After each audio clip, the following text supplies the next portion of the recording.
Hi guys, it's Dave Hollander, Director for Six Med Tele. I want to take about 5 minutes and talk to you about unit-based competencies.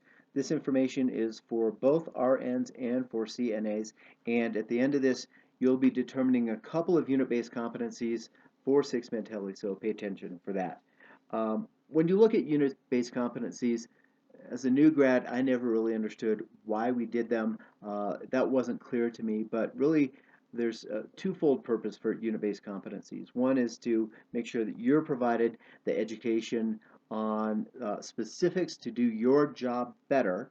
And then there's the second part of validation to make sure that you've gotten that education and that you are competent in those skills that are needed at the RN or CNA level.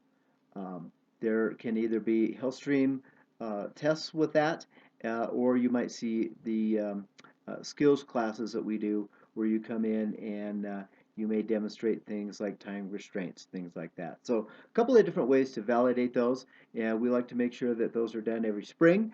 And certainly the Joint Commission plays a part in looking at those and seeing that you're competent to do your job. When you're talking about the Joint Commission, you know that we're getting ready for our triannual survey, and part of their inspection and the things that they do when they're here doing their survey is they look at all employee files and make sure that we've provided you with the information and education to do things like unit-based competencies and that we've validated those skills as well. So that's why these things are very important to do, and it's important to keep up on your health streams. So let's talk about health streams for just a minute. There are quite a few of you that have a few outstanding health streams, and I want to give you a free pass to get those done by March 21st. So you've got roughly 3 weeks to get those health streams completed. Please log on, get those done. There is a hard stop on the 21st. Make sure you go in and get those done. We are anticipating Joint Commission, so there is some scrutiny behind that. Want to make sure that those are finished. So I appreciate your help with getting those done. Um, with the mandatory health streams, there are a few that you can expect to have assigned to you.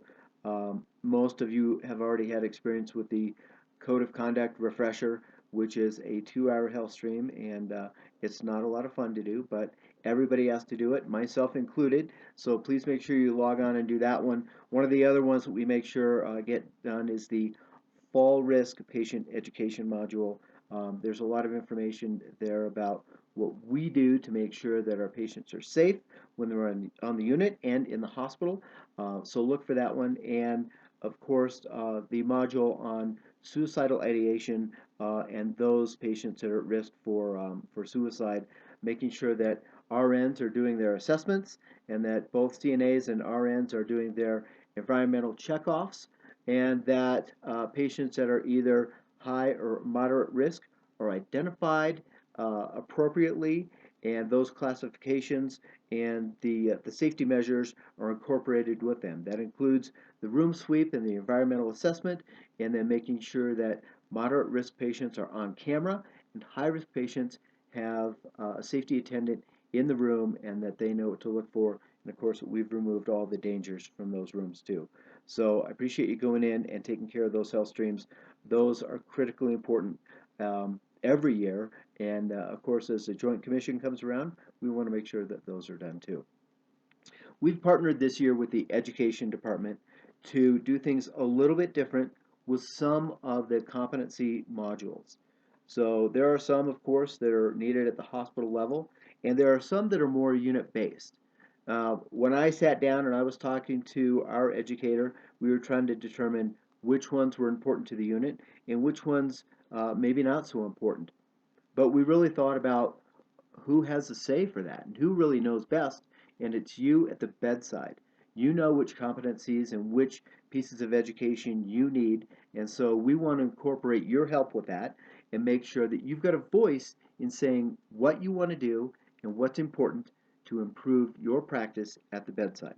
So this year, partnering with education, we're doing things slightly differently, and we want to find out what's important to you, what education and what training and competency do you think that you need on the unit? Now, this could be things like restraints or suicidal assessments and charting. I've had a lot of discussions at the bedside with nurses about chest tubes, and I have a feeling chest tubes may be high up on your priority list. But think about the things that you do in the room, or whether that's maybe it's Foley care, CHG bathing, dressing changes, sterile dressing changes, wound vac troubleshooting, uh, things like that that are important to you at the bedside and can improve your practice. What do you want to see? So the way that we're going to assess this and create a unit-based competency is I'm going to put out a survey monkey that's actually already sitting in your email. And the survey monkey is just a quick 3-minute survey. I want to find out what education and what training you think that you need, and then we're going to compile those and make sure that everybody's getting the things that are most important.